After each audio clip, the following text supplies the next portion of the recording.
po jako akawuwo. Mwebale kusiiba mukuume ekitiibwa mukuume emirembe. Oluvannyuma lw'abasiraamu okwomekkereza okusiiba omwezi omutukuvu ogwa Ramadhaani olunaku olw'eggulo, ate olunaku olwaleero Namungi w'abasiraamu yeetabye mu kusaala Idi el Fitiri nga ku muzikiti gwa Kampala mukadde okusaala kukulembeddwamu Mufti wa Uganda Sheikh Shaban Ramadhan Mubajje era nga yakuliddemu okusaala kuno nga kwetabiddwamu ne Ssaabaminisita wa Uganda Honorable Binana Banja. Mu ddiini ya mirembe tetusuubira okutabangula mirembe mu Uganda nga businziira mu busiraamu. Mufti Shaban Ramadhan Mubajje asabye abasiraamu okolaganira wamu era n'ategeeza nti bali mu kutegeka akalulu abasiraamu okulonda abakulembeze be baagala, ng'onaagamba nti okulonda kuno kwakwetabwamu buli musiraamu yenna. Ekintu ekyewuunyisa kwe kubeera nti ate mu gavumenti mwe muli ate abawugira enjawukana. Omuntu aba yeeyawudde ate bamuwa ebirabo ne bamusuusuuta ne bamuwa ne bamukuza, n'olwekyo ogenda okulaba ng'omuntu agamba nange bammanyi wendi, n'olwekyo okwegatta tekujja kubeerawo nga ffenna tekukkiriza nti obukulembeze mbeere mu Uganda Muslim Supreme Council. Wano Ssaabaminisita wa Uganda Honorable Binana Banja Musafiri ategeezezza abasiraamu nti mu mbala y'omwaka gw'ebyensimbi ogujja 2022-2023 bataddemu ensimbi ez'okutegeka okulonda mu busiraamu kibayambeko okwegattira wamu era ng'ono wano wasabidde abasiraamu okusigala nga bakkakkamu nga babadde mu kiseera eky'ekisiibo. Tuli mu kisiibo, wabaawo obumu, wabaawo emirembe, wabaawo okwagaliza, wabaawo buli kimu. Naye ekisiibo oluggwa ng'abantu abamu babivaako. Tusaba nga bwe tubadde mu kisiibo, bwe tuba tubeera olwaleero n'enkya na luli.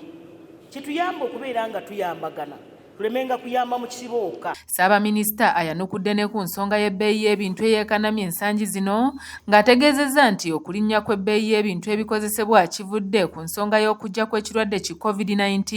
Okulinnya kw'ebintu ng'obutto, okulinnya kw'ebintu nga eŋŋano, sabbuuni kivudde ku nsonga eyaviira ddala mu 2021 eya COVID. Amawanga gonna gaggulawo lumu. Bwe gaggulawo lumu, mukimanyi bulungi nti wano mu Uganda ebintu bye tukozesa okukola butto ne sabbuuni mu kampuni ze tulina oba factories ebisinga tubijja bweru. Minisita wa Kampala Hajjati Misa Kabanda asabye abasiraamu okusigala nga bakisa nga badde bakikola mu budde obw'ekisiibo okusobola okutwala obusiraamu mu maaso. Okuva Mukama waffe ate era n'ebigambo byonna byagenda okubaga ntisigenda kubibagamba naye mbaagaliza Idi ennungi, mbaagaliza muweebale kusiiba, mbayozayeza okusiiba n'ekyokubiri nsaba tusigale nga tulina unity ng'abasiraamu, nga tulina unity ng'abasiraamu, ekyo nkizzemu gwakubiri naye tubeere nga kyetwogera kyekitukola kyetutegeeza.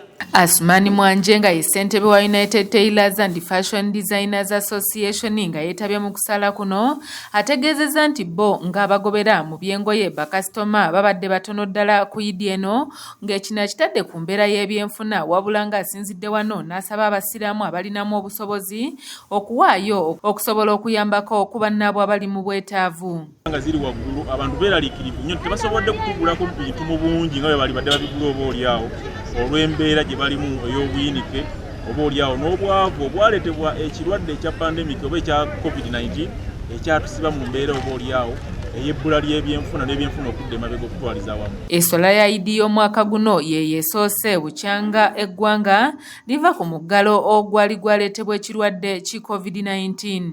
Matias Sekanjako yakusakidde eggulire lino okulwa ABS Television. Oba oliawo zibadde wagguluko okusinziira ku nfuna oba ennyingiza gye balina n'emiwendo gy'engoye gye tubadde tuzitaddeko oba oliawo kubanga materials zaalinya